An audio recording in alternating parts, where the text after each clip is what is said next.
use the uncategorized category. All right, welcome to step 4. So now that we have our e-commerce website up and running and it looks amazing, now let's go through the WooCommerce settings. So I'll walk you through the general setup with WooCommerce. I'll then walk you through how to set up taxes and shipping. Then we're gonna integrate credit card payments on your e-commerce store. So in this part of the video, I'm gonna fully walk you through all of the options in the WooCommerce settings. Y'all ready? Let's go.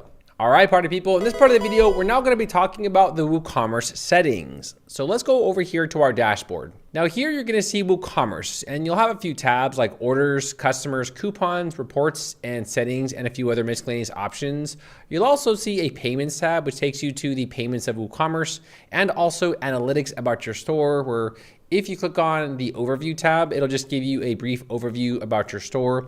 Then also there's options like revenue, orders, variations, and all these other options you can check out later.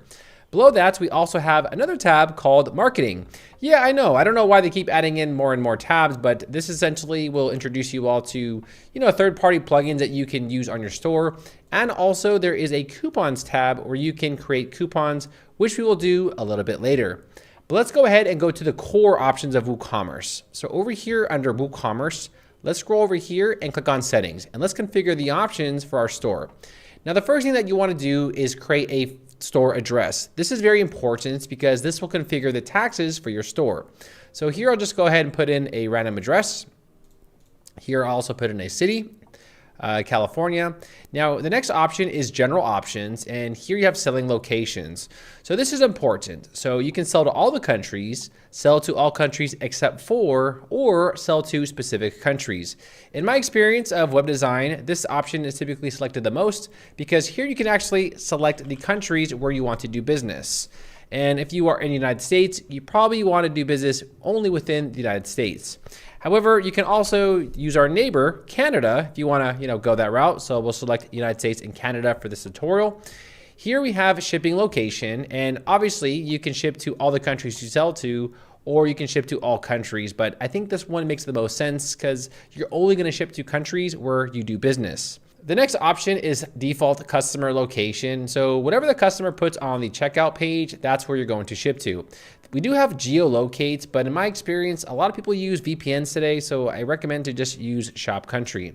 The next is address autocomplete. You don't really need this because this requires a third-party plugin, which we're not going to use.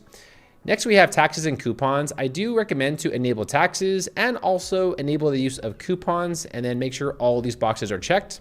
And below that, we have currency options, and here you can actually select the currency you want to accept for your online store.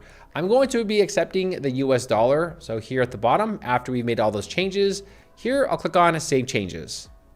All right, cool. Now just remember that your store address must be correct. And again, this is very important because taxes and shipping are calculated based off your store address. Let's go to the next tab. The next tab we have products.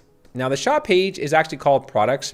If you actually want to create a brand new shop page from scratch, you can go to plus new up over here and go to page and then assign any shop page as your default shop page.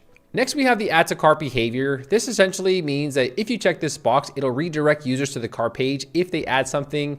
I don't recommend selecting that if you have multiple products because then it's going to keep bringing them to the cart page if they add anything to the cart. Now below here we have measurements, and essentially if you are in America, you definitely want to select pounds and ounces. If you are in Europe, you might want to do kilograms and grams. So these are just weight measurements for your store. Also dimension units, you can change this to inches, yards, meters, or inches or centimeters. Now below that we have reviews. Now this option is actually important. So if you want to enable reviews, you can have this box checked. If you want to only allow people to leave reviews if they have personally bought something on your store, then you will select this option here. So it's really up to you, but I'm just gonna go ahead and leave that unchecked. And then here we have product ratings as well, where you can enable star ratings on reviews. So you can configure what you want for the reviews, but once you're done making those changes, you'll then click on Save Changes. You can also go explore these other options like inventory, where you can enable stock management. And then also if you have downloadable products, you can go ahead and adjust some of the